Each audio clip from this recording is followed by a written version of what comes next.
નમસ્કાર દર્શક મિત્રો, કોરોનાનો કહેર સતત વધી રહ્યો છે. અત્યાર સુધી 1,53,21,089 કેસ અને 1,80,500 કરતા વધુ મૃત્યુ આ દેશમાં થયા છે. સક્રિય કેસની સંખ્યા 20,31,000 ઉપર છે. ગુજરાતની વાત કરીએ દર્શક મિત્રો તો છેલ્લા 24 કલાકમાં 12,206 નવા કેસ આવ્યા છે. કુલ કેસની સંખ્યા 4,28,178 થઈ છે અને છેલ્લા 24 કલાકમાં મૃત્યુનો આંકડો 121 થયો છે.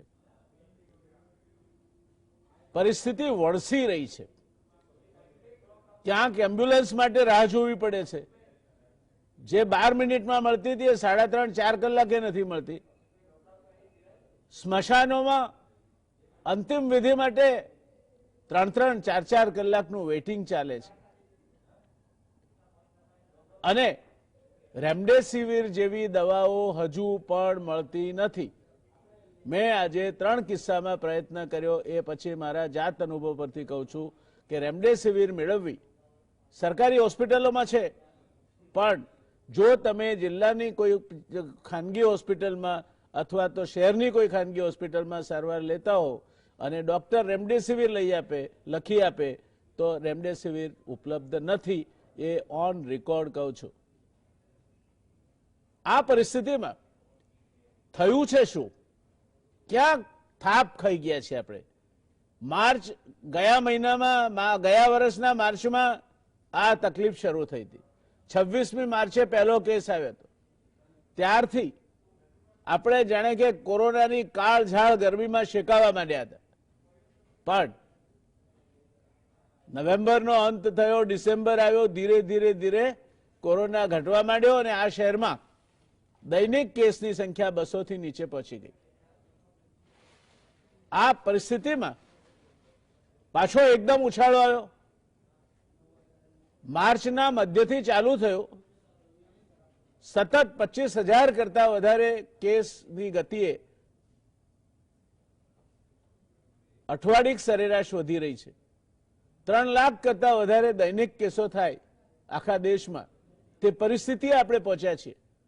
હાહાકાર મચી ગયો છે. તે સંયોગોમાં ચૂક ક્યાં થઈ છે? ક્યાં ભૂલ થઈ? પહેલા વખતે તો આપણને ખ્યાલ નહોતો. હમણાં જ પ્રધાનમંત્રીશ્રીએ રાષ્ટ્રજોગ પ્રવચન કર્યું, એમાં બહુ સાચી વાત કહી. એમણે પહેલું જ્યારે મોજું આવ્યું ત્યારે આપણને ખબર નહોતી આની દવાઓ શું છે, ડોક્ટરોને ખબર નહોતી આનો ટ્રીટમેન્ટ પ્રોટોકોલ શું છે. આપણી પાસે હોસ્પિટલોમાં તૈયારી નહોતી, કશું જ નહોતું આપણી પાસે, અને એટલે સ્વાભાવિક છે કે આટલી બધી મુશ્કેલી પડી. પણ વિશ્વભરમાં બીજું મોજું તો આવવાનું હતું, બધે જ આવ્યું છે. તો આપણા ત્યાં બીજું મોજું આવ્યું ત્યારે આટલી બધી તકલીફ કેમ? હવે તો બધું જ આપણને ખબર છે. દવાઓ ખબર છે, ટ્રીટમેન્ટ પ્રોટોકોલ ખબર છે, ડોક્ટરો તૈયાર છે. ક્યાં ચૂક થઈ છે?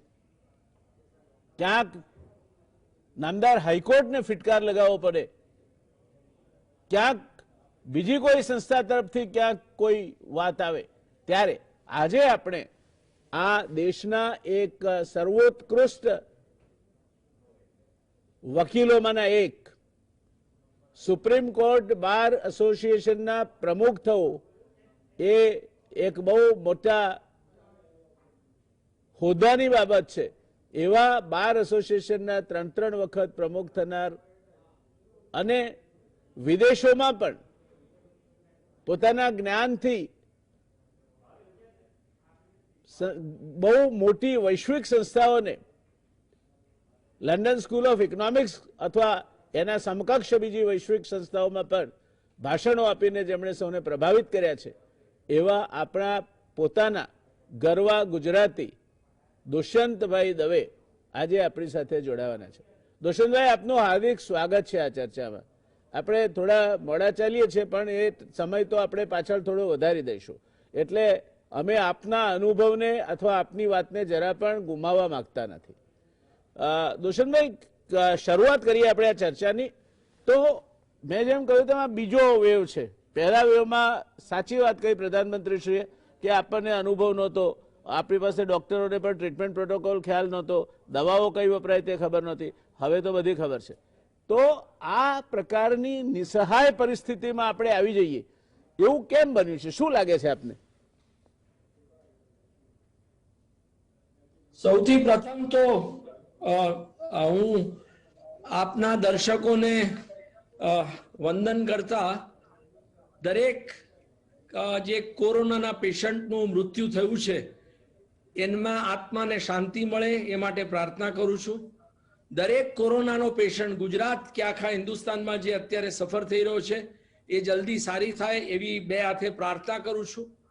અને ડોક્ટરો, નર્સિંગ સ્ટાફ, હોસ્પિટલના બીજા બધા સ્ટાફ, પોલીસ કર્મચારીઓ, મ્યુનિસિપલ કર્મચારીઓ, એમ્બ્યુલન્સના સ્ટાફ, શબવાહિનીઓના સ્ટાફ, સ્મશાનના સ્ટાફ, આ બધા જે સ્ટાફ અત્યારે લોકોની સેવા કરી રહ્યા છે તેમને વંદન કરું છું.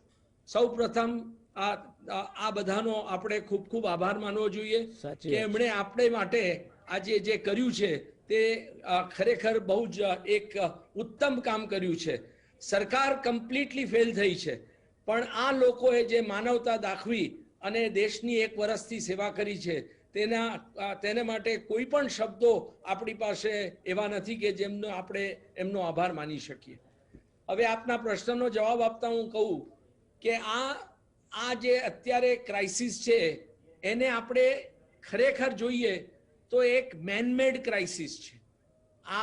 એમાં કોઈ શંકા નથી કે આ કોવિડનો વાયરસ દેશમાં પ્રસરવાનો જ હતો, બીજો વેવ અને ત્રીજો વેવ આવવાના જ હતા, પરંતુ એને રોકવા માટે સરકારે છેલ્લા 1.25 વર્ષથી કોઈ પણ પ્રયત્નો કર્યા નથી. એમાં કેન્દ્ર સરકાર, રાજ્ય સરકાર અને દરેક લોકોનો એક ફાળો છે કે જેમણે કોઈ પણ જાતની મહેનત કરી નથી, કોઈ પણ જાતની સમય સૂચતા વાપરી નથી, કોઈ પણ જાતની બુદ્ધિનો પ્રયોગ કર્યો નથી. અને એમની પાસે જે સત્તા છે, જેમ કે ધી ડિઝાસ્ટર મેનેજમેન્ટ એક્ટ 2005 છે, એમાં સેક્શન 11માં ચોખ્ખું કહ્યું છે કે એક નેશનલ પ્લાન બનાવવો જોઈએ આવા ડિઝાસ્ટરને કરવા માટે, અને એમાં તમારે દરેક જાતના પગલાં લેવા જોઈએ કે એ તમે પ્રિવેન્ટ કરી શકો, એને મિટિગેટ કરી શકો, એ જાતના પગલાં તમારે લેવા જોઈએ. એવો પ્લાન એક તૈયાર કરવાનો, એક માળખું તૈયાર કરવાનો કાયદો છે. એમાં national disaster management authority prime મિનિસ્ટરના વડા પણ નીચે છે, અને દરેક સ્ટેટમાં પણ એક સ્ટેટ ડિઝાસ્ટર મેનેજમેન્ટ ઓથોરિટી છે. એમાં એક્સપર્ટ્સને કમિટીઓને નિમવાના પ્રાવધાન છે. આ બધાને કમ્પ્લીટલી વેળે મૂકી અને સરકાર છેલ્લા 1.25 વર્ષથી ખાલી વાતો કર્યા કરે છે, કોઈ જાતના ઠોસ કદમ નથી ઉઠાવ્યા. એને કારણે આજે આ એક પરિસ્થિતિ છે કે સરકાર ખરેખર ઊંઘતા પકડાઈ છે અને સરકારે કોઈ જાતના પગલાં નથી લીધા કે આજે હોસ્પિટલોને મજબૂત કરી શકત, એમની બેડની વ્યવસ્થા વધારી શકત, નર્સિંગ સ્ટાફ અને ડોક્ટરોને વધારી શકત, ઓક્સિજનની અવેલેબિલિટી વધારી શકત, વેન્ટિલેટરને વધારી શકત, આ ટ્રીટમેન્ટ હોસ્પિટલોમાં ઓછા ભાવે થાય એવું કરી શકત, એવું કોઈ પ્રાવધાન હજુ સુધી નથી કર્યું. લોકો લાખો રૂપિયા આપે છે આ બધી હોસ્પિટલોમાં. અને દવા વેક્સિનેશનનો જે પ્રોગ્રામ છે એ વેક્સિનેશનના પ્રોગ્રામ વિશે તો કોઈ પણ જાતનું પ્લાનિંગ નથી કર્યું. સરકાર એમ કહે છે કે 12 કરોડ લોકોને વેક્સિન આપવામાં આવી. મારું એવું કહેવું છે કે આ સમય સુધીમાં દેશમાં 50 થી 60 કરોડ લોકોને વેક્સિન આપી શક્યા હોત આપણે, અને બીજો રાઉન્ડ પણ કદાચ અડધા લોકોને પતી ગયો હોત જો સરકારે ખરેખર વેક્સિનેશન પર ધ્યાન આપ્યું હોત. કોઈ પણ જાતનું ધ્યાન નથી આપ્યું. સરકારનું ધ્યાન દરેક વસ્તુ અનફોર્ચ્યુનેટલી કેન્દ્ર સરકાર, રાજ્ય સરકાર અને પોલિટિકલ ક્લાસ એક અનફોર્ચ્યુનેટલી હાર્ડકોર પોલિટિક્સમાં ઘડાઈ ગયો છે, રચાઈ ગયો છે. એમના દેશના લોકો માટે કોઈ પણ ભાવના નથી, એ દેશના લોકોની કોઈ પણ ચિંતા કરતા નથી. ઇલેક્શન આવે ત્યારે જ ફક્ત ડેમોક્રેસી, લોકશાહીની વાતો કરે છે. જેવા ઇલેક્શન પતી જાય, ચૂંટાઈ જાય એટલે લોકશાહી ગઈ બાજુમાં, લોકો ગયા બાજુમાં. અને પછી આજે નરેન્દ્રભાઈ જો વાત કરે, આઈ મીન ભારતના વડાપ્રધાન છે, શક્તિમાન વડાપ્રધાન છે, ખૂબ મહેનતુ છે અને આપણે બધાને એમને માટે માન હોવું જોઈએ. પણ હું રિગ્રેટથી કહી શકું કે પ્રધાનમંત્રી આજે જે વાત કરી રહ્યા છે એક આપણી ગુજરાતીમાં એક કહેવત છે, બહુ સારી નથી પણ એ બહુ કઠિન કહેવત છે, એ બહુ સાચો માર્મિક એમાં સંદેશો છે કે આ રાંડ્યા પછીનું ડાપણ છે. Unfortunately it is too late. આજે ખરેખર સમય વીતી ગયો છે. હજારો લોકોની જાન જતી રહી છે, લાખો લોકો સપડાઈ ગયા છે અને કરોડો લોકો નોકરી વગર આજે પોતાના કામ છોડી અને ગામ તરફ ધસી રહ્યા છે. આનો શું કોણ આનો જવાબ આપશે? આવી શું એનો આ બધાનો ઉકેલ લાવશે? શું આ બધાના આંસુ દૂર કરશે? શું આ બધાના પેટમાં એ ખાવાનું આપશે? મારું એવું માનવું છે કે ખરેખર દેશમાં એક જાતની એનાર્કી ફેલાઈ ગઈ છે, કોઈ જાતનું ગવર્નન્સ નથી રહ્યું. એક વસ્તુ આપણે જરૂર સમજવી જોઈએ અને સરકારના દરેક પ્રતિનિધિએ કે લોકો એમને ચૂંટે છે શાને માટે? એમને ચૂંટે છે શાસન માટે, દુશાસન માટે નથી ચૂંટતા.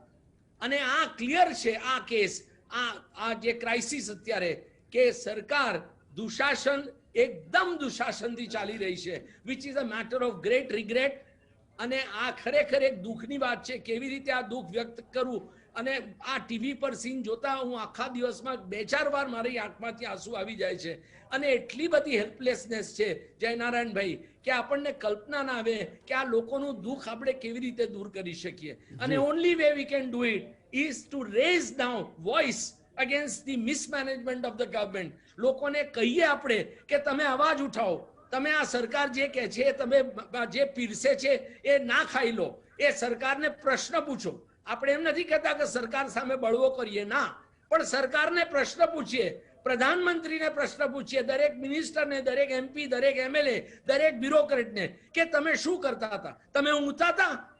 તમારી કોઈ જવાબદારી નથી. અમારા બાપ, અમારી માં, અમારા છોકરાઓ, અમારી માં, અમારા ભાઈ બહેન, અમારા મિત્રો, અમારા બધા લોકોના જાન જો ગયા તો તમારી કોઈ જવાબદારી નથી? ખાલી ટેલિવિઝન પર આવીને એટલું જ કહેવું છે? આઈ મીન આજે પણ રૂપાણી સાહેબને મેં સાંભળ્યા હમણાં સાંજે, લોકડાઉનની જરૂરત નથી. કયા મોડે આ શબ્દો બોલે છે? કયા મોડે? આ બધા જ પોલિટિશિયન, પ્રધાનમંત્રીથી માંડીને ચીફ મિનિસ્ટર સુધી બધા જ લોકો વીવીઆઈપી ની જેમ રહે છે. એમના ઘરો 10-20 એકરના ઘરો છે, એમને 200-500 સિક્યોરિટીના લોકો ગાર્ડ કરે છે. એમને તાવ આવશે તો એમને સારામાં સારી ટ્રીટમેન્ટ મળશે. લોકો માટે શું? તો માટે આજે એક એવો સમય આવી ગયો છે કે જ્યારે આપણે એક અંતરાત્માની અવાજ છે એ એમની સમક્ષ રાખવી જોઈએ, એમને પ્રશ્ન પૂછવા જોઈએ, એમને માટે એટલા વિકટ પ્રશ્નો પૂછવા જોઈએ કે એમને પણ શરમ આવે કે ખરેખર એમની ભૂલ થઈ છે. એક શબ્દ પ્રધાનમંત્રી નથી બોલ્યા એમના ભાષણમાં કે હું આઈ એમ સોરી કે દેશ આવી રીતે તકલીફમાં છે. તો આ જયનારાયણભાઈ આજે એક પરિસ્થિતિ એવી છે કે દરેક institution, supreme court, election commission, high court, કોઈ પણ ઇન્સ્ટિટ્યુશન એવું નથી કે જે પોતાની કોન્સ્ટિટ્યુશનલ જવાબદારી સંભાળી શક્યું છે.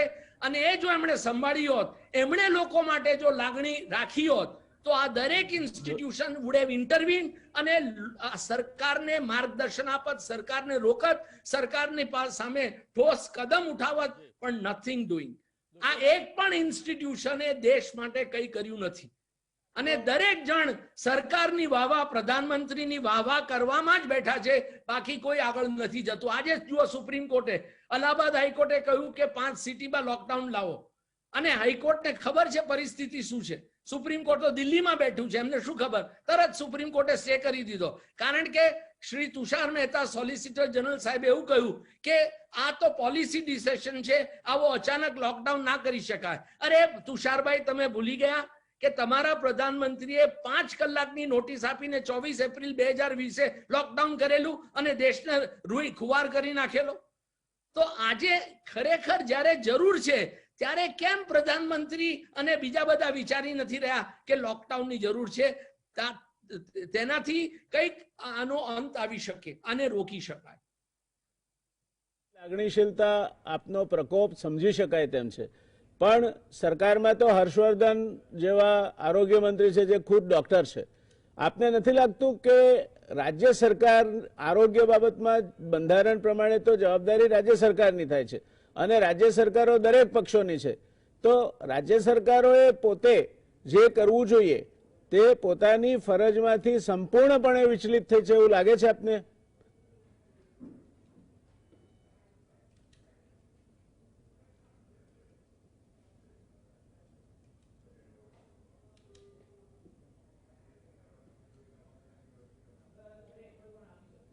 તુષારભાઈ, હું એવું કહેતો હતો કે હેલ્થ છે એ સ્ટેટ સબ્જેક્ટ છે અને રાજ્ય સરકારો દરેક રાજકીય પક્ષોની છે. મહારાષ્ટ્રમાં જુદી છે, ગુજરાતમાં જુદી છે, રાજસ્થાનમાં જુદી છે, મધ્યપ્રદેશમાં જુદી છે.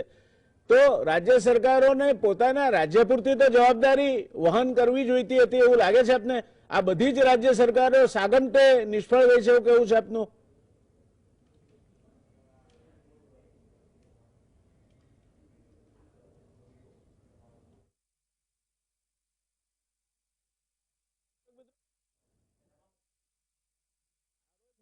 લાગે વળગે છે ત્યાં સુધી આરોગ્ય એ રાજ્યનો વિષય છે. આરોગ્ય સેવાઓ રાજ્ય સરકારના હસ્તક છે અને રાજ્ય સરકારો એ દરેક રાજ્યમાં જુદા જુદા રાજકીય પક્ષોની બનેલી છે. સરવાળે જો આપણે આખું જોઈએ તો કોઈ એક સરકારને કેન્દ્ર સરકારની ક્યાંક ચૂક થઈ હશે તે ઉપરાંત દરેક પક્ષોએ પોતે પણ જેને ગ્રોસ નેગ્લિજન્સ કહેવાય દરેક રાજકીય પક્ષોએ ભયંકર બેજવાબદારી દાખવી છે. પોતપોતાની સત્તા જે રાજ્યોમાં છે તે રાજ્યોમાં કોરોનાને અટકાવવા માટેનો અહીંયા ડિઝાસ્ટર એક્ટની વાત કરે છે. કોઈને ધમકી આપવી હોય તો ડિઝાસ્ટર મેનેજમેન્ટ એક્ટની કલમ આ પ્રમાણે આમ થાય તેમ વાત કરે છે, પણ ડિઝાસ્ટર મેનેજમેન્ટ એક્ટનો પ્લાન ક્યાં છે? તુષારભાઈ, હું એમ કહેતો હતો કે આપે સાચી વાત કહી જે કહી તે, પણ આગળ રાજ્ય સરકારોની આ આરોગ્ય સંવિધાન પ્રમાણે રાજ્ય સરકારની જવાબદારી છે. તો રાજ્ય સરકારો તો બધા જ પાર્ટીઓની છે. તો આપ એમ કહેવા માંગો છો કે સાગમટે બધા જ પોલિટિકલ પાર્ટી અને બધી જ રાજ્ય સરકારો સત્તાની ભાગબટાઈમાં પોતાનો જે સ્વાર્થ છે જોવામાં આ દેશમાં નિષ્ફળ ગઈ છે?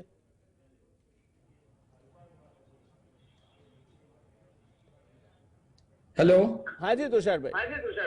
હા, જૈનાનંદભાઈ, તમે મને પ્રશ્ન પૂછી રહ્યા છો? હાજી, હું આપને એમ કહેતો હતો કે જે હેલ્થ છે એ સ્ટેટ સબ્જેક્ટ છે અને રાજ્ય સરકારો જુદા જુદા પક્ષોની છે. તો આ બધા જ પોલિટિશિયન, બધી જ પાર્ટીઓ, બધી જ રાજ્ય સરકારો એ પણ ઊણી ઉતરી છે એવું આપ માનો છો? મારા ખ્યાલથી દરેક રાજ્ય સરકારે, એઝ આઈ સેડ અર્લિયર, કે unfortunately political class is of the same thinking આ દેશમાં, અને entire political class has failed people of India.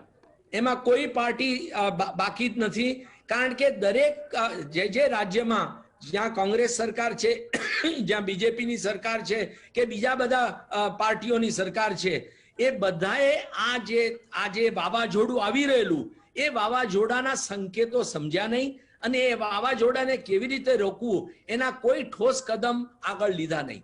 અને એ જો લીધા હોત, આજે ટેક ફોર એક્ઝામ્પલ આ માઇગ્રન્ટ ક્રાઇસિસ જે અત્યારે ઊભી થઈ રહી છે છેલ્લા 48 કે 72 કલાકથી, હવે તમે એ જો પહેલેથી તમે સમજ્યા હોત કે લોકડાઉન આપણે કરવું પડશે તો તમે એમને અઠવાડિયા 15 દિવસની નોટિસ આપી શક્યા હોત. એ બિચારા અઠવાડિયા 15 દિવસની વ્યવસ્થા કરી અને એમના એમ્પ્લોયર્સ પાસેથી થોડા પૈસા ઉછીના લઈ કે પગારો લઈ અને પોતાના ગામ તરફ જઈ શક્યા હોત. તમે એમને 24 કલાકની નોટિસ આપીને આજે 5-7 રાજ્યોએ લોકડાઉન કરી દીધું છે અને પ્રધાનમંત્રીની સરકાર, આજે central government is શાઇંગ away from lockdown. શાને માટે?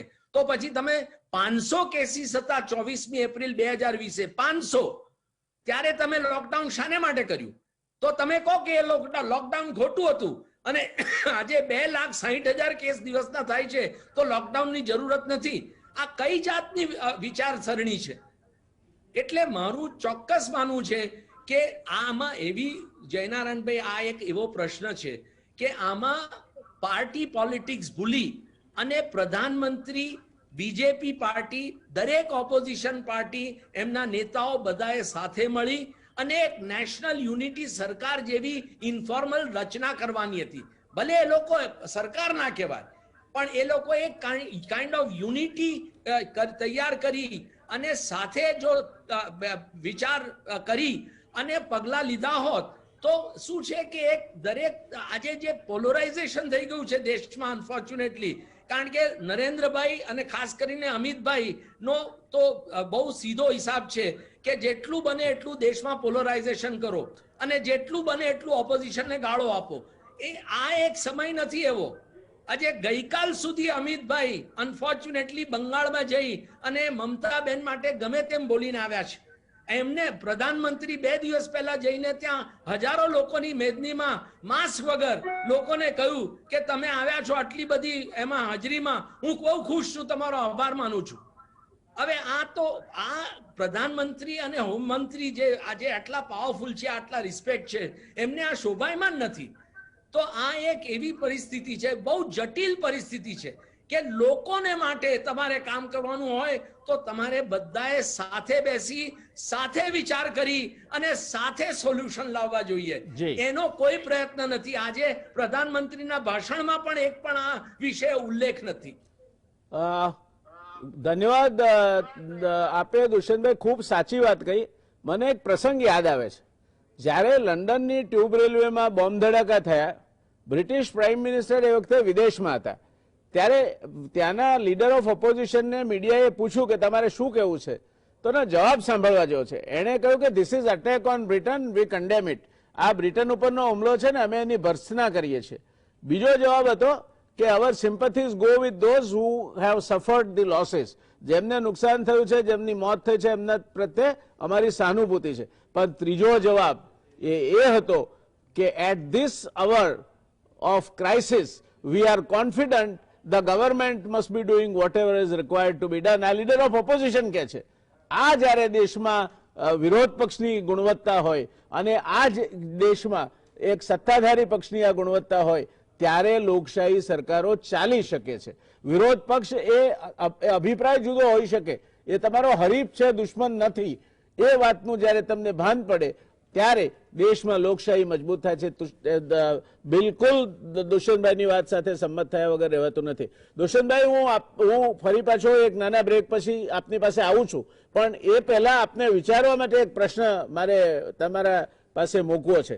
સાહેબ, આ ઇલેક્શન કમિશન નક્કી કરે છે કે ઇલેક્શન કમિશન નક્કી કરે કેટલો ખર્ચો કરવાનો, ઇલેક્શન કમિશન બીજી બધી વાતો નક્કી કરે, ઇલેક્શન કમિશન ક્યારે ચૂંટણી થાય તે નક્કી કરે, ઇલેક્શન કમિશન દરેક વસ્તુ નક્કી કરે. તો election commission don't you think has failed? Election કમિશને વર્ચ્યુઅલ કેમ્પેનિંગ કરવું જોઈએ, કેમ ફરજ નથી પાડી? ઇલેક્શન કમિશનની ડ્યુટી છે. That constitutional institution has squarely failed in their duty, realizing the magnitude of the crisis. એવું લાગે છે આપને? I'll come to you after a small commercial break. પણ ત્યાર સુધી આ ઇસ્યુ આપને વિચારણા માટે રોકાઈશું. દર્શક મિત્રો, એક નાનકડા કમર્શિયલ બ્રેક માટે. ઇલેક્શન કમિશન દરેક બાબતમાં હસ્તક્ષેપ કરે છે. કેટલો ખર્ચો કરવો, ક્યાં રહેવું, ક્યાં નહીં રહેવું, કેટલા માણસોએ ભેગા થવું, કેટલા માણસોએ ફોર્મ ભરવા જવું, આ બધી જ ઇલેક્શન કમિશનની ગાઈડલાઈનમાં. ઇલેક્શન કમિશનને તકલીફ શું હતી એવી ગાઈડલાઈન આપવામાં કે ભાઈ કોરોના છે માટે વર્ચ્યુઅલ કેમ્પેન કરો, તમારે જે કરવું હોય સોશિયલ મીડિયામાં, કાં તો એક રિક્ષા ફેરો, આ રેલીઓ અને સભાઓ કરવાની જરૂર નથી. એ ઇલેક્શન કમિશનનામાં બુદ્ધિ નહોતી. ઇલેક્શન કમિશને એ ગાઈડલાઇન્સ કેમ નહીં આપી, એ પાયાનો પ્રશ્ન છે. And that constitutional institution also has squarely failed in our examination. એનો જવાબ આપણે દુષ્યંતભાઈ પાસેથી બ્રેક પછી લઈશું. રોકાઈએ એક નાનકડા કમર્શિયલ બ્રેક. દર્શક મિત્રો, બ્રેક બાદ પુનઃ એક રાષ્ટ્રીય કક્ષા નહીં પણ આંતરરાષ્ટ્રીય કક્ષાના કાયદા નિષ્ણાત આપણા ગરવા ગુજરાતી એવા દુષ્યંતભાઈ સાથેની ચર્ચામાં આપનું સ્વાગત છે. દુષ્યંતભાઈ, આપણે વાત કરતા હતા ઇલેક્શન કમિશનની. દર્શક મિત્રો, ઇલેક્શન કમિશન ચૂંટણીને લગતી બધી જ બાબતો નિર્ણિત કરે છે. કેટલો ખર્ચો કરવાનો એના જુદા સુપરવાઇઝર આવે, તમારે ક્યાં સરકારી પેલાનો ઉપયોગ કરવાનો કે નહીં એના માટે જુદા સુપરવાઇઝર આવે. તો દુષ્યંતભાઈ એમ કહેતો હતો કે ઇલેક્શન કમિશન આમ તો બધી ઝીણામાં ઝીણી બાબતે નિર્દેશ આપે છે, તો દેશમાં કોરોનાનું સંકટ છે, એ ઇલેક્શન કમિશનને એમના મેડિકલ નિષ્ણાત કે કોઈ નહીં હોય એમાં ઇલેક્શન કમિશનને સલાહ આપે તેવા? ઘણો ઇમ્પોર્ટન્ટ પ્રશ્ન છે, પણ એનો જવાબ આપતા પહેલા હું એક બે શબ્દ કહેવા માંગુ છું આપની પરમિશનથી. જી. અને એ છે કે આજે ભારત એવી સ્થિતિ આવી ગયું છે કે જ્યાં બાંગ્લાદેશ અને શ્રીલંકા હેલ્થમાં આપણાથી આગળ વધી ગયા છે. એનું કારણ એ છે કે આપણે છેલ્લા કેટલાય વર્ષોમાં હેલ્થ સેક્ટરમાં જે ઇન્વેસ્ટમેન્ટ થવી જોઈએ એ કરી નથી. આપણે સારામાં સારી હોસ્પિટલો નથી બનાવી, આપણે સારામાં સારી મેડિકલ કોલેજીસ નથી બનાવી, કારણ કે medical education is being controlled by medical mafia. તમે જાણો છો કોણ છે તે. એટલે સારી આજે પર કેપિટા રેશિયો ડોક્ટરનો વર્લ્ડમાં લોએસ્ટ ઇન્ડિયામાં છે. આપણે હજારો કરોડ રૂપિયા સરદાર પટેલની પ્રતિમામાં વાપરી શકીએ છીએ, કે લાખો હજારો કરોડ દિલ્હીમાં નવું સેન્ટ્રલ વિસ્તારમાં ખર્ચી શકીએ છીએ, કે હજારો કરોડના નવા પ્લેન પ્રાઇમ મિનિસ્ટર માટે અને હોમ મિનિસ્ટર માટે ખરીદી શકીએ છીએ, પણ દેશના લોકો માટે હેલ્થ સિસ્ટમ ને આપણે એસ્ટાબ્લિશ નથી કરી આટલા વર્ષોથી. એનું આ પરિણામ આપણે ભોગવી રહ્યા છે. બીજું કે આપણા દેશમાં આજે સરકારી અધિકારી હોય કે મિનિસ્ટર હોય કે એમપી હોય કે એમએલએ હોય કે જજ હોય કે ઇલેક્શન કમિશનના મેમ્બર હોય, એ દરેક માણસ એ ભૂલી ગયો છે કે એ પબ્લિક સર્વન્ટ છે. એ પબ્લિક સર્વન્ટ મીન્સ બહુ જ અગત્યની વાત કહી આપે. અને એ ભૂલી જવાથી શું થયું છે કે એ લોકો આજે લોકોના માથા પર ચડી બેઠા છે, અને એ લોકો એવી રીતે વર્તણૂક કરે છે કે જાણે કે એ લોકો પ્રજાના રાજા છે. Now this is where there is a serious mistake કે લોકશાહીમાં આ જે આખું પરિવર્તન આવ્યું છે એ એક બીભત્સ પરિવર્તન થઈ ગયું છે. અને આનું કારણ શું છે જયનારાયણભાઈ, કે દેશમાં કોઈ પણ જાતની એકાઉન્ટેબિલિટી રહી નથી. આજે તમે આ જ લોકોને એકાઉન્ટેબલ ગણો. Only accountability of our politician is કે 5 વર્ષે ઇલેક્શન થાય અને હારી જાય. પણ આજે આ ગરીબ દેશમાં, ઇલિટરેટ દેશમાં લોકોને ગેરમાર્ગે દોરી અને ઇલેક્શન જીતવા બહુ ઈઝી કામ છે, અને એ કરી શકાય. તમે ધર્મનો ઉપયોગ કરી શકો, તમે બીજા બધા વસ્તુઓનો ઉપયોગ કરી અને ઇલેક્શન જીતી શકો છો. લોકોને બિચારા ભોળો લોકોને તમારો મેનિફેસ્ટો જુઓ. આજે બીજેપી પાર્ટીએ જે 2019માં મેનિફેસ્ટો બનાવેલો એમાં કહ્યું હતું કે અમે સારામાં સારું ગવર્નન્સ આપીશું, કારણ કે અમારી પાસે સશક્ત લીડરશિપ છે જે ઇનકન્વિનિયન્ટ અને કઠિન ડિસિઝન લઈ શકે છે, અને હેલ્થ માટે અમે સારામાં સારું કામ કરીશું. મેનિફેસ્ટો છે એમને, તમે જોજો.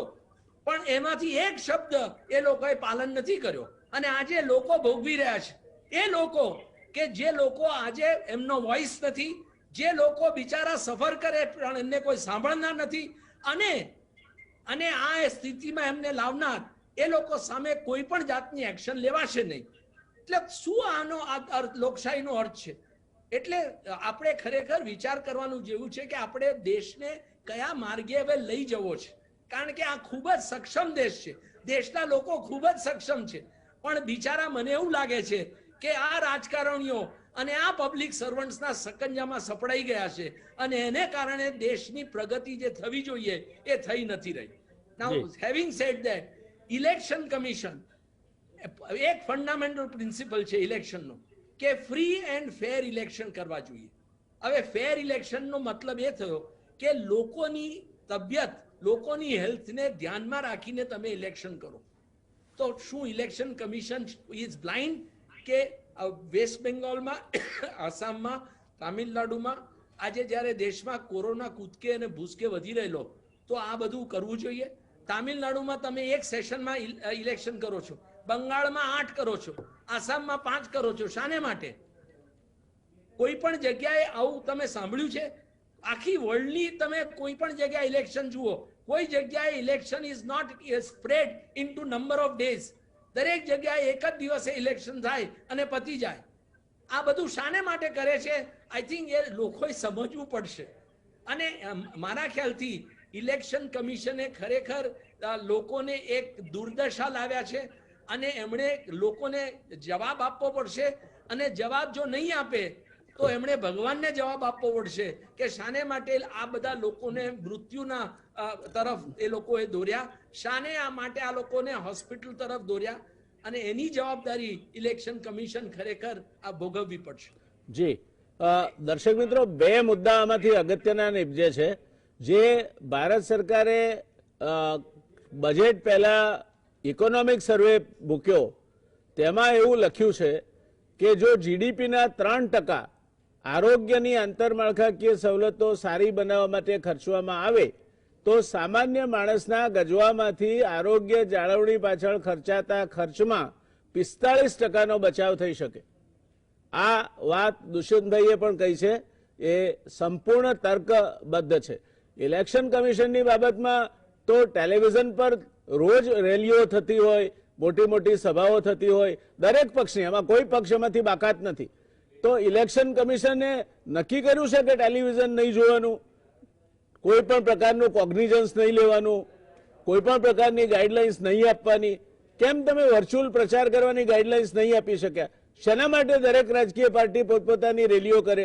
શેના માટે આટલા બધા લોકોને ભેગા કરે અને પછી સુપર સ્પ્રેડર્સ એમાં ભળે એટલે કોરોનાનું સંક્રમણ થાય? શેના માટે ભીડ ભેગી કરવાની તમે મંજૂરી આપી છે? તમે બાકીના બધા જ બાબતોમાં તમે પોતાની વાત મનાવો છો અને election commission is a supreme authority. તમારા બે તો ઓબ્ઝર્વર આવે, ત્રીજા પણ આવી જાય તો તમને આ ટેલિવિઝન જોવાની, તમે માનનીય ઇલેક્શન કમિશનના સભ્યશ્રીઓએ ટેલિવિઝન જોવાની બાધા લીધી છે, છાપા જોવાની બાધા લીધી છે? તમને સમજાતું જ નથી કશું શું થઈ રહ્યું છે આ દેશમાં? તો તમારી, હું દુષ્યંતભાઈ સાથે શતશઃ સંમત છું કે બંધારણે જે જવાબદારી તમને સોંપી છે તે જવાબદારી વહન કરવામાં તમે સદંતર નિષ્ફળ ગયા છો એવું તારણ કાઢવામાં કોઈ પણ સામાન્ય માણસને તકલીફ નહીં પડવી જોઈએ. નહીં તો તમે આ રેલીઓ થવા ના દીધી હોત, સભાઓ થવા ના દીધી હોત, અને કોરોના જે વકર્યો એનું એક કારણ આ સભાઓ અને રેલીઓ છે એ ના થઈ હોત તો કદાચ આપણે વધારે સુખી હોત. આ વાત દુષ્યંતભાઈએ કહી સંપૂર્ણ સત્ય છે. દુષ્યંતભાઈ, હવે એક જરા થોડો સંવેદનશીલ મુદ્દા તરફ મારે તમને લઈ જવા છે અને મને લાગે છે કે જો તમે એનો જવાબ નહીં આપી શકો તો કોઈ નહીં આપી શકે.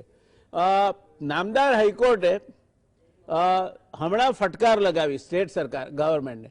સારું કર્યું. I mean I for one would have agreed. જે નામદાર હાઈકોર્ટ કહે છે એના ઉપર કોઈ ટીકા ટિપ્પણી કરવાનો મારો ઈરાદો નથી. પણ લાગે છે કે આ ઘોડો ભાગી ગયા પછી આ બધું થયું. નામદાર હાઈકોર્ટે જો 3 મહિના પહેલા આ કહ્યું હોત તો કદાચ રાજ્યમાં જે કોરોનાનું સંક્રમણ થયું તેમાં ઘણો ફરક પડી શક્યો હોત. ક્યાંક નામદાર હાઈકોર્ટે વહેલા ઇન્ટરવીન કરવાની જરૂર હતી એવું આપને લાગે છે? નારાયણભાઈ, આપનો પ્રશ્નનો જવાબ આપું એ પહેલા એક વસ્તુ હું જરૂર આપને કહેવા માંગુ કે આ બધા જ જે દેશના કોન્સ્ટિટ્યુશનલ બોડીઝ છે કે રાજકારણીઓ છે કે બ્યુરોક્રેટ્સ છે, એમાં એક વસ્તુ મિસિંગ છે લોકોમાં, સંવેદનશીલતા. એ લોકોના પ્રશ્નો, લોકોના દુઃખ વિશે ઇન્સેન્સિટિવ થઈ ગયા છે. એટલે ઇલેક્શન કમિશન, તમારી વાત સાચી છે, એ ટીવી જુએ છે, એ છાપા વાંચે છે, પણ they are so insensitive, they are so thick skinned કે એ લોકો પરવા નથી કરતા કે કોણ મરે, કેટલા હોસ્પિટલમાં જાય. કારણ કે ઇલેક્શન કમિશન સાહેબને આપણે પ્રાર્થના કરીએ ના થાય કોરોના, પણ જો એમને થયું તો એમને સારામાં સારી ટ્રીટમેન્ટ મળશે અને રિટાયરમેન્ટ પછી એમને ગવર્નરશિપ પણ મળશે. એટલે આ બધા ઇલેક્શન કમિશનને બધા જ દેશના લોકો ઇન્સેન્સિટિવ થઈ ગયા છે. એમને સેન્સિટાઇઝ કરવા માટે લોકોના અવાજની જરૂર છે. લોકો જ્યાં સુધી અવાજ નહીં કરે તો આજ સુધી શું થયું છે કે લોકોએ જે સરકાર કહ્યું, જે આપણા નેતાઓએ કહ્યું એ લોકોએ એક્સેપ્ટ કરી લીધું. હવે આપણે એમને ક્રિટિકલી એક્ઝામિન કરી અને આપણે પ્રશ્નો પૂછવા પડશે, તો એમના પર એક દબાણ આવશે, તો સેન્સિટિવિટી વધશે. Now secondly, so far as the high courts are concern, મારું જરૂર માનવું છે કે આપણી જે સેપરેશન ઓફ પાવરની સિસ્ટમ છે કોન્સ્ટિટ્યુશનમાં, એમાં ચેક્સ એન્ડ બેલેન્સીસની એક પ્રોવિધાન છે. અને એ શાને માટે છે? આંબેડકરે કહ્યું હતું કે ભાઈ જો એક્ઝિક્યુટિવ એટલે સરકાર નિષ્ફળ જાય તો કોર્ટ સ્ટેપ્સ ઇન, જો પાર્લામેન્ટ કે એસેમ્બલી ખરાબ કાયદો બનાવે તો જ્યુડિશરી સ્ટેપ્સ ઇન. માટે judiciary is ultimately the policeman of the government and the assembly and the parliament. એ જે રોલ જ્યુડિશરીએ કરવાનો છે, સાથે સાથે judiciary is the ultimate custodian of the fundamental and human rights of the citizens. અને right to લાઈફમાં health is most important right. Supreme કોર્ટે પણ કહ્યું છે ઘણા જજમેન્ટમાં, હાઈકોર્ટોએ કહ્યું. હાઈકોર્ટ અને આપણી ગુજરાત હાઈકોર્ટે તો પહેલ કરેલી પબ્લિક ઇન્ટરેસ્ટ લિટિગેશન લાવવામાં, જસ્ટિસ ભગવતી સાહેબ ચીફ જસ્ટિસ, જસ્ટિસ ઠક્કર અને બીજા બધા જજીસે એ વખતે ખૂબ સુંદર રીતે પબ્લિક ઇન્ટરેસ્ટ લિટિગેશનને ડેવલપ કરેલું, સુઓ મોટો પણ કરતા, એટલે પોતાની જાતે.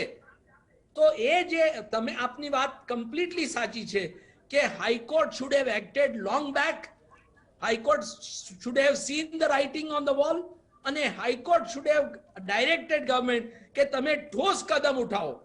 તમે અમને વાત ના કર્યા કરો. આ શું એફિડેવિટો? સરકારી વકીલો પણ ભૂલી ગયા છે કે એ લોકો પબ્લિક સર્વન્ટ છે. એટલે unfortunately everybody is now merely there in a state of denial.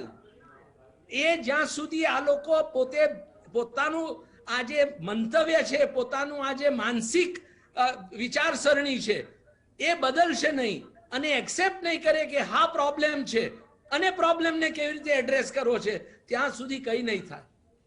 એટલે ખોટી એફિડેવિટો થશે હાઈકોર્ટમાં અને હાઈકોર્ટો એક્સેપ્ટ પણ કરશે, સુપ્રીમ કોર્ટ પણ એક્સેપ્ટ કરે છે. આપ નહીં માનો, સુપ્રીમ કોર્ટે પબ્લિક ઇન્ટરેસ્ટ લિટિગેશનમાં થોડા વખત પહેલા વારાણસી અને મથુરામાં મસ્જિદો કેમ નહીં તોડવી એના વિશે નોટિસ કાઢી છે. તો આ જે સુપ્રીમ કોર્ટ આવું કરી શકે તો લાખો લોકોની જાન બચાવવા માટે સુપ્રીમ કોર્ટ કેમ નથી એક્ટિવ કરતી? એટલે હું આ સિસ્ટમમાં 42 વર્ષથી વકીલ છું. મેં મારી પ્રેક્ટિસ ગુજરાત હાઈકોર્ટમાં ચાલુ કરી. મને ગુજરાત હાઈકોર્ટ માટે ખૂબ માન છે, મને જ્યુડિશરી માટે ખૂબ માન છે. મારા ફાધર જજ હતા અને મેં જ્યારે પ્રેક્ટિસ શરૂ કરી ત્યારે સારામાં સારા જજો ગુજરાત હાઈકોર્ટમાં હતા. અને મને એ કહેતા દુઃખ થાય છે કે judiciary has singularly failed people of India. Taking clue from what you have said, if judiciary has singularly failed India, and you very rightly said that judiciary is the custodian of human rights and human values, the judiciary is custodian of the interest of the civilians of this country. If that institution has failed, then where is the hope? તો આપણે કોના તરફ જોવું હવે? મુશ્કેલ છે જયનારાયણભાઈ આ પ્રશ્નનો જવાબ આપવો. હું પર્સનલી આપને કહું અને મને કહેતા દુઃખ થાય છે અને આપના દર્શકોની માફી માંગુ છું કે હું પોતે એવી એક સ્થિતિમાં પહોંચી ગયો છું જ્યાં હું એક પરમનન્ટ પેસિમિસ્ટ બની ગયો છું. મને આ દેશના આ રાજકારણીઓમાં, આ દેશના કોન્સ્ટિટ્યુશનલ ઇન્સ્ટિટ્યુશન્સમાં કોઈ શ્રદ્ધા નથી રહી અને હું જ્યુડિશરીનો જે ડાઉનફોલ જોઈ રહ્યો છું છેલ્લા 20 વર્ષથી, અને કોઈ પણ માણસ બોલવા તૈયાર નથી.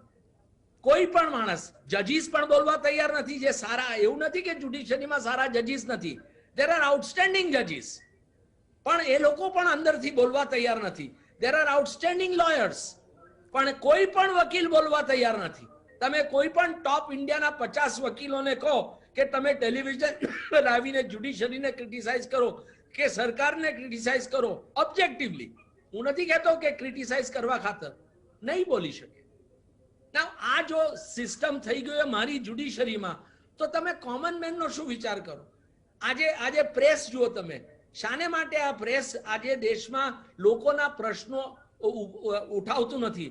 આ જ પ્રેસે જો સરકારને પૂછ્યું હોત ગયા એપ્રિલ મહિનામાં કે સાહેબ તમે અમને કહો કે જો બીજી વાર કોરોના આવશે કે ઓક્ટોબરમાં કે નવેમ્બરમાં, તો હોસ્પિટલોમાં ક્યાં છે જગ્યાઓ, ક્યાં છે ઓક્સિજનની અવેલેબિલિટી, તમે વેક્સિનેશન પ્રોગ્રામ કેમ નથી ચાલુ કર્યો? આ ટેલિવિઝન ચેનલો અને આ ન્યૂઝપેપરો રોજ જાત જાતના હેલ્થના એક્સપર્ટને બોલાવીને એમની સાથે જાત જાતની વાટાઘાટો કરે છે. એનો શું અર્થ થયો?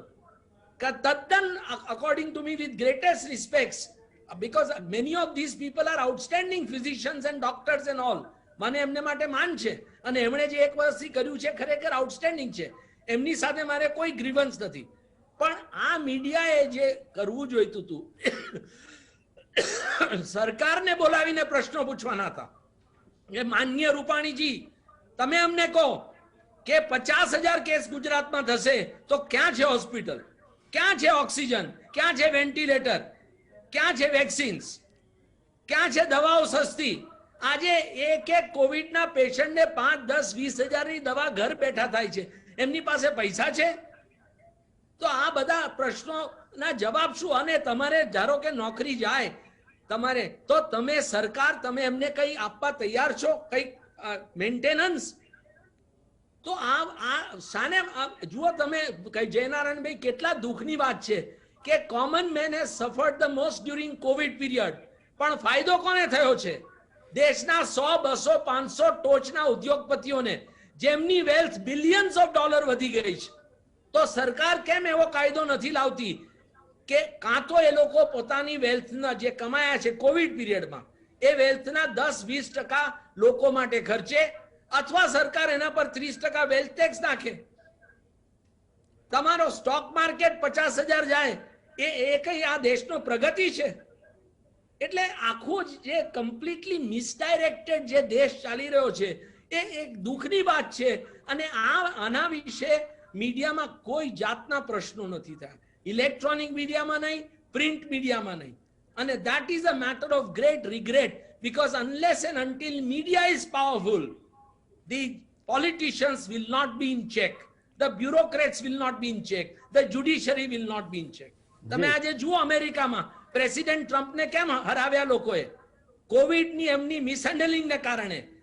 પણ એનું કારણ એ કે ત્યાં મીડિયા, CNN અને બીજા બધા media, Washington Post, New York Times, relentless attack કર્યા ટ્રમ્પની સામે કે તમે માસ્ક પહેરવા માટે લોકોને એન્કરેજ ના કર્યા, તમે વેક્સિનેશન ના ચાલુ કર્યું, એને કારણે અમેરિકાના લોકો સફર થયા.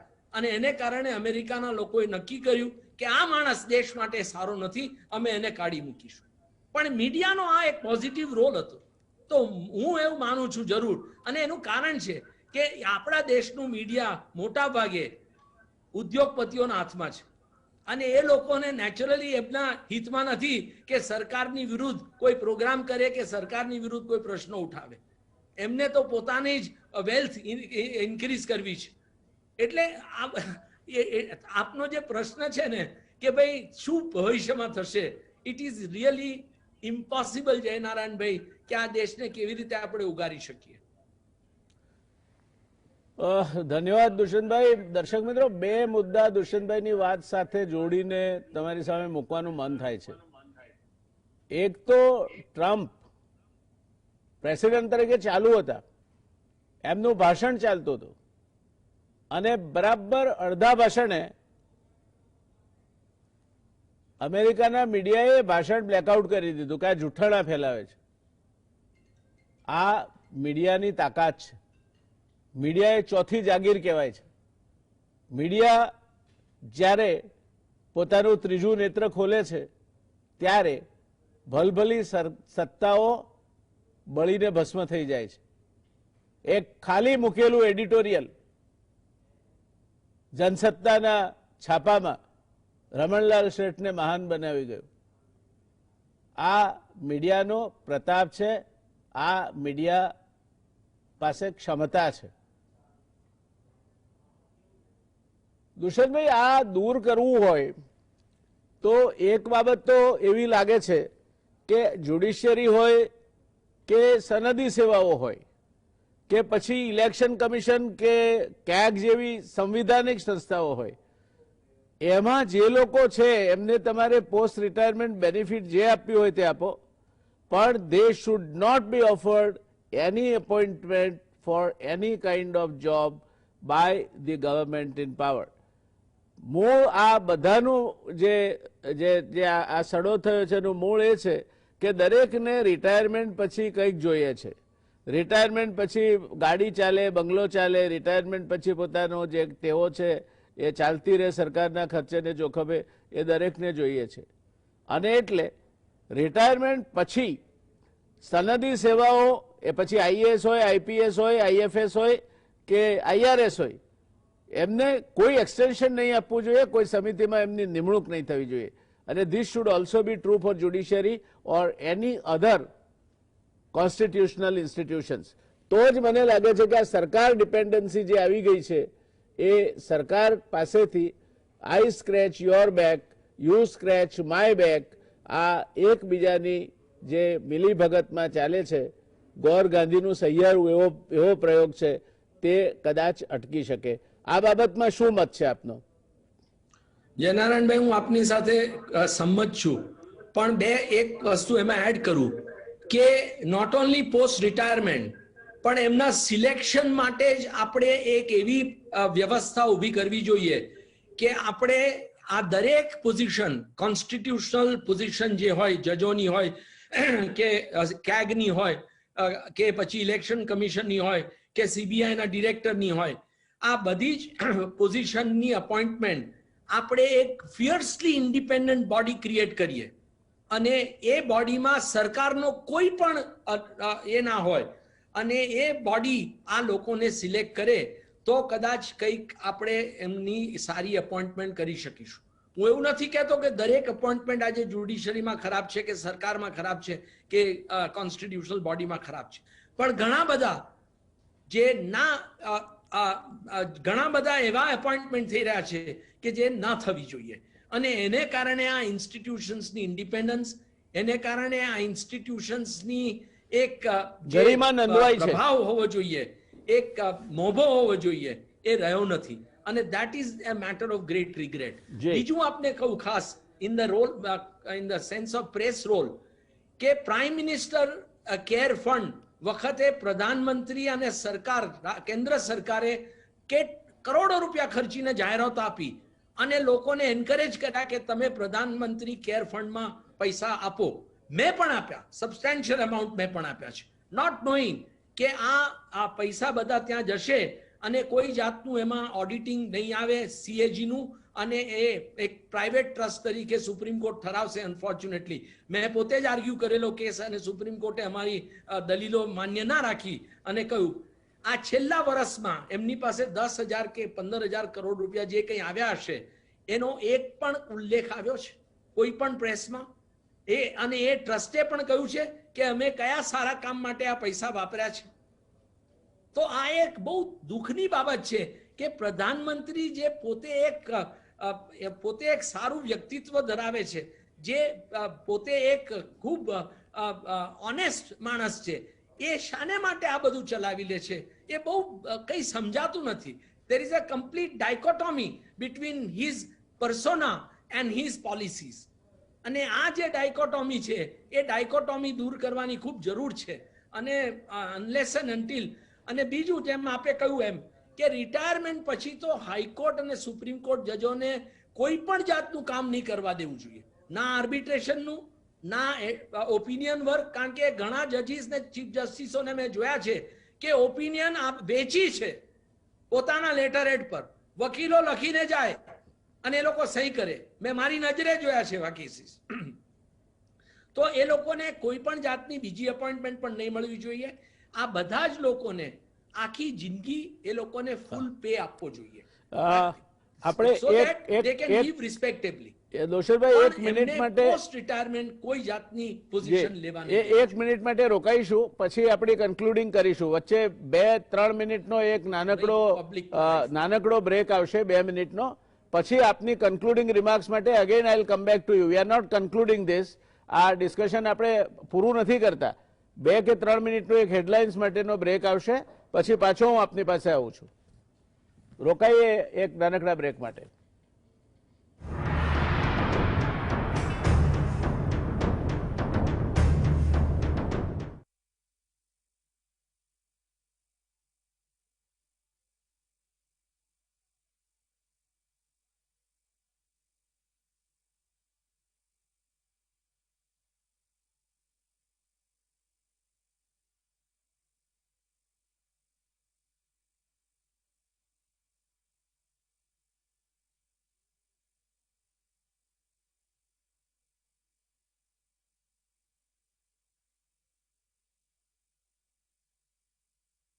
Headlines presented by Patanjali super dishwash bar. ममता भरे हाथों को उपहार, राख, नींबू और नीम की चमकार।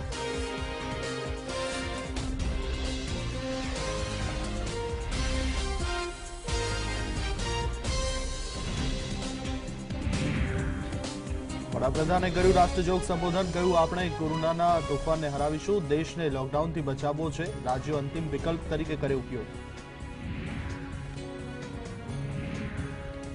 સીએમ રૂપાણીનું એલાન. રાજ્યમાં કોઈ પણ ક્લિનિકમાં મળી શકશે કોરોનાની સારવાર. મહામારી સામે સુવિધા અપૂરતી હોવાનો સીએમનો સ્વીકાર. ગુજરાતમાં કોરોનાના કેસ 12,000 ને પાર. છેલ્લા 24 કલાકમાં કોરોનાના રેકોર્ડ બ્રેક 12,206 કેસ, વધુ 121 દર્દીના મોત. અમદાવાદમાં 4,691 કેસ. સીઆર પાટીલ દ્વારા ઇન્જેક્શનની વહેંચણી મુદ્દે હાઈકોર્ટની નોટિસ. પાટીલ, રાજ્ય સરકાર અને ડ્રગ્સ કમિશનરને જવાબ આપવા કોર્ટનો આદેશ.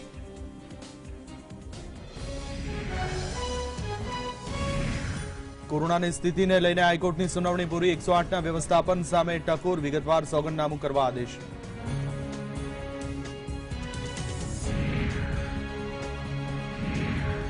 અમદાવાદમાં ઓક્સિજન અને રેમડેસિવિરની અછત મુદ્દે તબીબોમાં રોષ. ખાનગી હોસ્પિટલના તબીબોની મનપા કમિશનરને રજૂઆત. પૂરતો જથ્થો ફાળવવા કરી માંગ.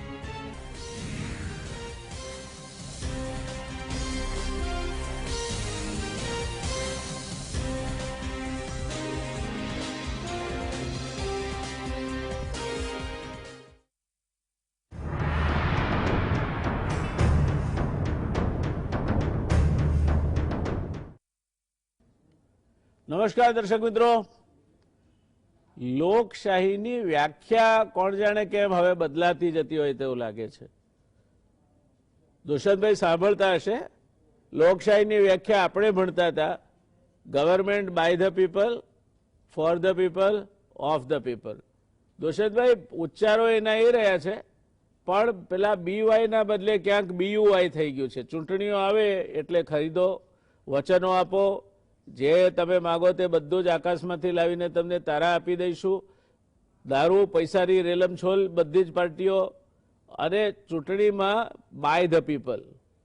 એ ચૂંટાઈ ગયા પછી 5 વર્ષ ફોર્સ ધ પીપલ, કે હવે અમે આવી ગયા છે, હવે તમારે જીવવું અમે કહીએ તેમ પડશે, તમારે મોંઘવારીની કોઈ ચિંતા નહીં, રાડો નહીં પડવાની, અમે પૈસા ખર્ચીને ચૂંટાઈને આવ્યા છે, રાજ કરીશું. અને અલ્ટિમેટલી ઓફ ધ પીપલમાં ડબલ F થઈ ગયું છે. ઓફ ધ પીપલ, એમનો પેલો અંતરાત્મા મરી જાય ત્યાં સુધી એમને નિરાશામાં ધકેલી દો. લોકશાહીની આ વ્યાખ્યા જો આ દેશમાં પ્રચલિત થતી જશે અને એ પ્રસ્થાપિત થતી જશે, જો આપણી બંધારણીય સંસ્થાઓ, ખાસ કરીને જ્યુડિશરી, ખાસ કરીને ઇલેક્શન કમિશન જેવી સંસ્થા, કેગ જેવી સંસ્થા, આ બધી સંસ્થાઓ પણ નિષ્પ્રાણ અને નિષ્ક્રિય થતી જશે, તો સામાન્ય માણસ માટે આશાનું કિરણ છે કે પછી શું થશે આ દેશમાં? જયનારાયણભાઈ, સામાન્ય માણસની બિચારાની કોઈ ગણના પણ કરે છે? એટલે આજે સામાન્ય માણસ ભૂલાઈ ગયો છે. આપને યાદ હશે કે વર્ષો સુધી ટાઈમ્સ ઓફ ઇન્ડિયામાં RK લક્ષ્મણ સાહેબના કાર્ટૂન આવતા, અને એમાં જે સામાન્ય માણસનું પોર્ટ્રેલ હતું, એ પોર્ટ્રેલ ખૂબ સુંદર પોર્ટ્રેલ હતું. એનું જે કેરિકેચર હતું, આજે સામાન્ય માણસની પરિસ્થિતિ એ કેરિકેચર જેવી થઈ ગઈ છે. અને એમાં દેશની લગભગ 140 માંથી 120, 125 કરોડની વસ્તી એ સામાન્ય માણસમાં આવી શકે. બાકીના બધા 10-15 કરોડ લોકો મારા તમારા જેવા છે, જે લોકો રાજ કરી રહ્યા છે. એટલે unfortunately the common man is really bearing the brunt of the entire systems failure. અને આ એક ખરેખર બહુ દુઃખની બાબત છે કે કેવી રીતે આને આપણે બદલાવી શકીએ. એ એક બહુ જ જટિલ પ્રશ્ન છે. આજે દેશમાં એવા કોઈ નેતા નથી. આજે આપણે મહર્ષિ અરવિંદો જોઈએ, સ્વામી વિવેકાનંદ જોઈએ, શંકરાચાર્ય જોઈએ, મહાત્મા ગાંધી જોઈએ, સરદાર પટેલ જોઈએ, જવાહરલાલ નહેરુ જોઈએ. એવા નેતા જોઈએ કે જે દેશને એક સાચા પાથ ઉપર લઈ જઈ શકે. અને this is wear there is a real problem, કે એ ક્યાંથી આવશે?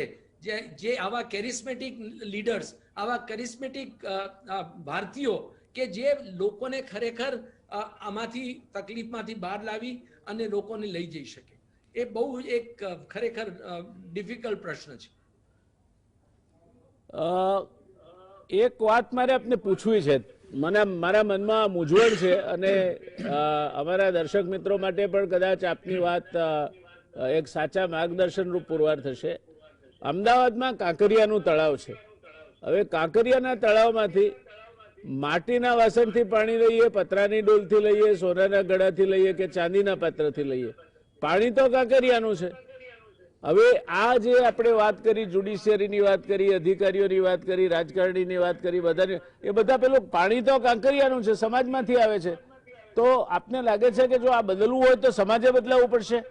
પોતાના ઘરનું આંગણું ચોખ્ખું રાખતા, પોતાના પગમાં જોડા પહેરતા શીખવું પડશે? મારું એવું માનવું છે કે બાય એન્ડ લાર્જ સમાજ ખૂબ સારો છે. સમાજમાં મોટા ભાગના લોકો ખૂબ સરળ અને એક આઈ વુડ સે ગોડ ફિયરિંગ લોકો છે. અનફોર્ચ્યુનેટલી એ લોકોનો કોઈ વોઇસ નથી અને એમને વોઇસ આપનારા લોકો નથી. હવે જે લોકોને આમાં સક્ષમતા છે એ વોઇસ આપવાની, એ લોકો વોઇસ આપવા તૈયાર નથી. એટલે આજે take for example freedom struggle, આપે જે વાત કરી for the people by the people, doctor આંબેડકરે કોન્સ્ટિટ્યુઅન્ટ એસેમ્બલીના છેલ્લા દિવસે એટલે આઈ થિંક નવેમ્બર 1948માં આ વસ્તુ કહી હતી અને એમણે કહ્યું હતું કે આ લોકશાહીમાં એવી પરિસ્થિતિ આવશે, જો લોકો જાગૃત નહીં રહે, લોકો કોન્સ્ટિટ્યુશનને ડિફેન્ડ નહીં કરે પોતાના લોહીથી, તો એવી પરિસ્થિતિ આવશે કે આ સરકાર લોકો માટેની નહીં પણ સરકાર માટેની રહી જશે. આ એમણે વ્યક્ત કર્યું હતું અને એમણે એટલે સુધી કહ્યું હતું કે ઇલેક્શનમાં જો લેન્ડસ્લાઇડ આવશે, મેજોરિટી, એબ્સોલ્યુટ મેજોરિટી, તો ડિક્ટેટરશિપ આવશે. મિસિસ ગાંધીએ પ્રૂવ કર્યું હતું અને અત્યારે એવું લાગે છે કે there is dictatorship in fact. It may not be in form, but it is in fact. અને this is what Ambedkar had feared, કે લેન્ડસ્લાઇડ આવવાથી એટલી બધી સત્તા આવી જાય છે. અને અનફોર્ચ્યુનેટલી શું છે કે આ દેશમાં આંબેડકરે પણ આ મંતવ્ય વ્યક્ત કરેલું, પબ્લિક લાઈફમાં, પોલિટિક્સમાં ભક્તિ બહુ પોપ્યુલર છે અને લોકો પોતાના નેતાઓને એક ભક્તિમાં માર્ગ તરફથી જુએ છે. એટલે આંબેડકરે કહ્યું કે તમારા સોલના સલ્વેશન માટે ભક્તિ ખૂબ સારી છે, પણ રાજકારણમાં જો તમે ભક્તિ લાવશો તો it is a sure path to degradation of democracy and dictatorship. આ એના શબ્દો છે કોન્સ્ટિટ્યુઅન્ટ એસેમ્બલીના ફ્લોર પર. એટલે એ મારું એવું જરૂર માનવું છે કે લોકો ખૂબ સારા છે, એ મેજોરિટી ઓફ લોકોને કેવી રીતે એજ્યુકેટ કરવા, કેવી રીતે એમના આ ભ્રમ દૂર કરવા કે આપણો દેશ, હું પોતે એક રિલિજિયસ માણસ છું, આઈ એમ અ પ્રાઉડ હિન્દુ, પણ ધેટ ડઝ નોટ મીન કે હું આજે I allow my religion in public platform અને એ રિલિજનને લીધે પોલિટિક્સ. આજે બંગાળમાં જય શ્રી રામના સ્લોગન્સ મોદી સાહેબ અને અમિતભાઈ બોલી શકે, પણ મમતા જો મુસલમાનોને અપીલ કરે તો ઇલેક્શન કમિશન એની સામે નોટિસ આપે છે. Now, according to me, nobody should use religion in election at all. પણ છતાં થાય છે અને એમના મેનિફેસ્ટોમાં કહ્યું છે એમણે કે અમે એક ધર્મનું કામ છે, પણ એ રાજકારણથી એને દૂર રાખવું જોઈએ. આપણને બધાને દિલમાં આનંદ થાય કે એક સુંદર રામ મંદિર બને, પણ એનો અર્થ એ નહીં કે રામ મંદિરના નામે આપણે લોકો પાસેથી વોટ લઈએ અને પછી ભૂલી જઈએ કે લોકોની હેલ્થ અમે કેવી રીતે સુધારીએ, લોકોનું એજ્યુકેશન અમે કેવી રીતે ઇમ્પ્રૂવ કરીએ, લોકો માટે નોકરીઓ કેવી રીતે ક્રિએટ કરીએ. એટલે આ એક જે છે એ આઈ થિંક સમાજ, હું નથી માનતો સમાજે બદલવાની જરૂર છે, સમાજની વિચારસરણી બદલવાની જરૂર છે. સમાજે સમજવાનું જરૂર છે કે પોતાને માટે શું સારું છે, પોતાની ફ્યુચર જનરેશન માટે શું છે, મારા બાળકો, મારા ગ્રેન્ડ ચિલ્ડ્રન, મારા ગ્રેટ ગ્રેન્ડ ચિલ્ડ્રન માટે શું સારું છે. એમને માટે મંદિર જ સારું છે કે સારી હોસ્પિટલો બને, સારી કોલેજો અને સ્કૂલો બને, સારી ફેક્ટરીઓ બને, સારી નોકરીઓ બને, સારી પબ્લિક સર્વિસ થાય, સારી જ્યુડિશરી થાય. આ બધું લોકોએ વિચારવાની જરૂર છે અને એ વિચારવા માટે પ્રેસે ઇમ્પોર્ટન્ટ રોલ, સમાજના નેતાઓ, આપણા શિક્ષકો, આપણા વડીલો, આપણા ધર્મના નેતાઓ, આપણા બીજા બધા વિચાર ચિંતકો છે, એ લોકો બધાએ આમાં આગળ આવવું જોઈએ અને એ લોકોને કહેવું જોઈએ કે સમાજ માટે શું સારું છે.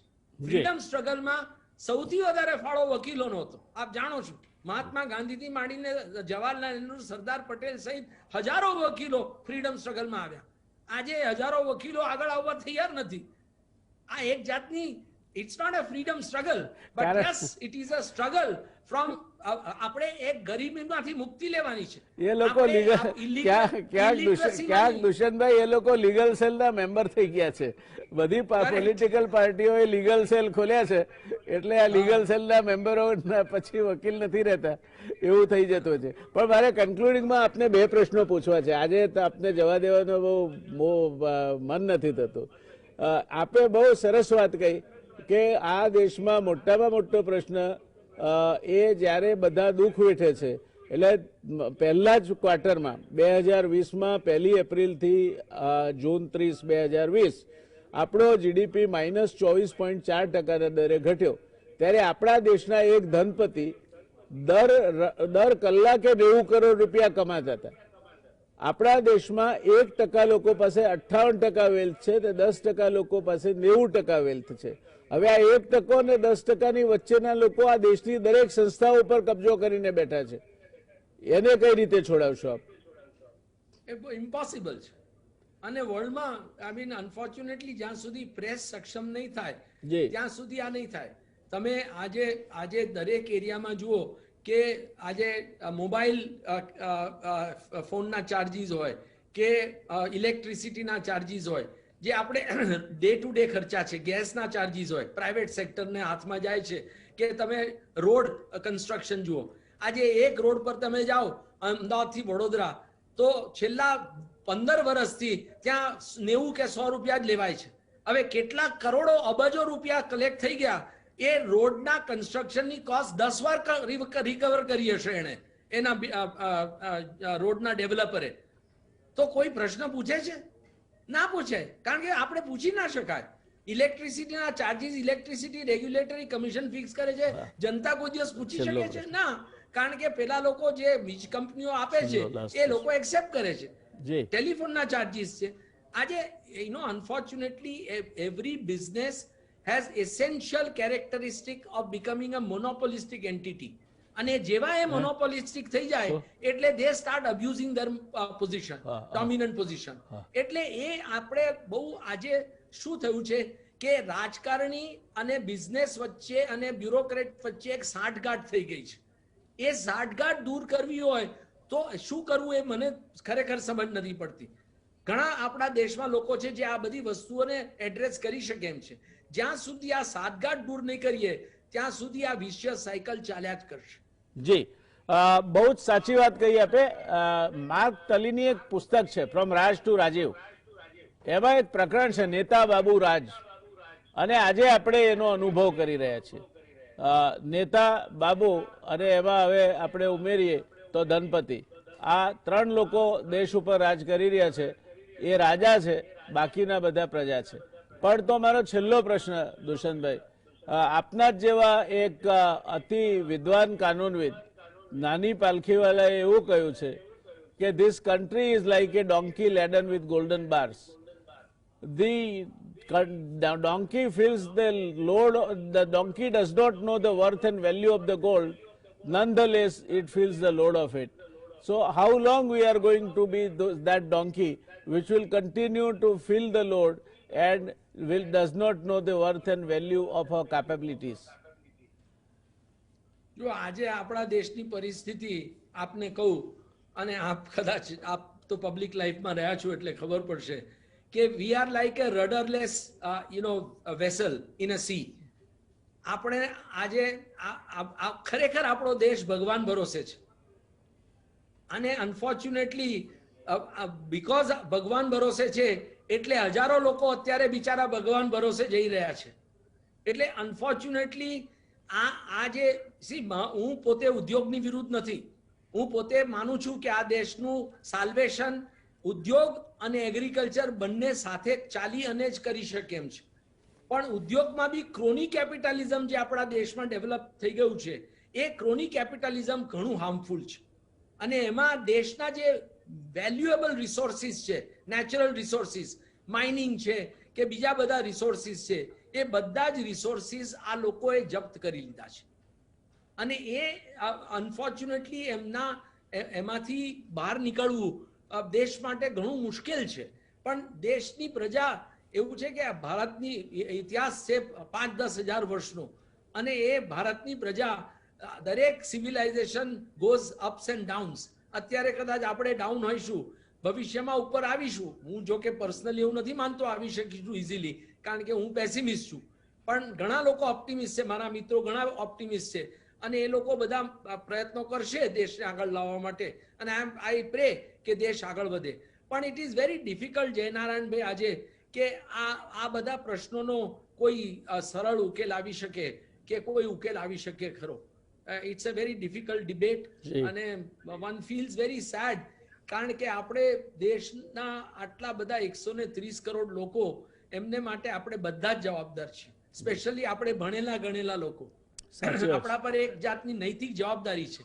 ભલે આપણા રાજકારણીઓ નૈતિક જવાબદારી ના સમજે, પણ આપણે એઝ ગુડ સિટીઝન્સ આપણે આપણી નૈતિક જવાબદારીઓ સમજવી જોઈએ અને એ જવાબદારીઓ સમજી અને આપણે આગળ કામ કરવું જોઈએ. આપણે આપણી રીતે દેશને કોન્ટ્રીબ્યુશન આપવું જોઈએ, જે પણ રીતે આપી શકીએ. જી. આપણા અવાજથી આપીએ, આપણી શક્તિથી આપીએ, આપણી બુદ્ધિથી આપીએ, આપણા પૈસાથી આપીએ, જે રીતે આપણે આપી શકીએ એ રીતે આપણે આપી શકવું જોઈએ. જી. પણ એ જો જ્યાં સુધી ભાવના નહીં આવે આપણા દેશમાં, અનફોર્ચ્યુનેટલી ઇન્ડિપેન્ડન્સ સ્ટ્રગલ વખતે જે ભાવના હતી એ ભાવના છેલ્લા 75 વર્ષમાં જતી રહી છે. એ ભાવના પાછી લાવવા માટે વી નીડ અ ગાંધી.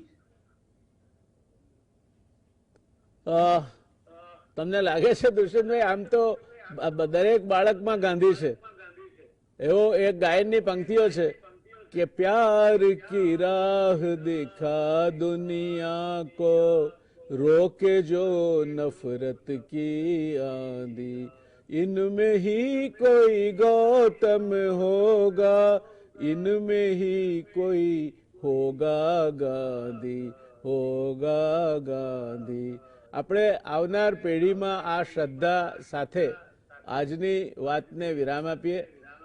આશાવાદ એ હંમેશા માણસના જીવનમાં એક અમૃત તુલ્ય સિંચન કરતો રહ્યો છે અને એટલે આ ચર્ચાની સમાપનમાં દર્શક મિત્રો હું 4 પંક્તિઓ કહીશ. એ 4 પંક્તિઓથી આપણે આ ચર્ચાની સમાપન કરીશું. પણ તે પહેલા દુષ્યંતભાઈ, આજે આપે એક ઘણા જટિલ વિષયને જે સુંદર રીતે અને સરળ રીતે રજૂ કરીને એક જનજાગૃતિ માટેનું મોટું કામ કર્યું છે. My salute to you. આપે ખૂબ સરસ રીતે આ આખા કાર્યક્રમ દરમિયાન માહિતી આપી અને સમજ આપી. દર્શક મિત્રો, આપણે સમાપન તરફ જઈ રહ્યા છીએ. જયનારાયણભાઈ, હું આપનો આભાર માનું છું, આપના દર્શકોનો આભાર માનું છું અને આપને, આપના દર્શકોને અને જીએસટીવી ના દરેક સ્ટાફને તબિયત સારી રહે માટે ભગવાનને પ્રાર્થના કરું. Thank you. અમે આપને હેરાન કરતા રહીશું એવું એક વચન અને અપેક્ષા સાથે આપણે આ શોને હવે સમાપન તરફ લઈ જઈશું. 4 જ પંક્તિઓ છે. शाम का सूरज बिंदिया बनकर सागर में खो जाए, सुबह सवेरे वो ही सूरज आशा लेकर आए, नई उमंगे नई तरंगे आस की जोत जगाए रे, आस की जोत जगाए. એ આશાને આવતીકાલની પેઢી માટેના એક સુવર્ણ સવારને દુષ્યંતભાઈએ જે આપણને જ્ઞાન આપ્યું તેની સાથે સંમિલિત કરીને આપણે આગળ વધતા રહીશું. દર્શક મિત્રો, the show must go on અને એ જ થીમ છે આપણી આ રિયલ ડિબેટનો. શુભરાત્રી. ધન્યવાદ દુષ્યંતભાઈ, ખૂબ ખૂબ આભાર આપનો. દર્શક મિત્રો, આપનો પણ આભાર. ધન્યવાદ.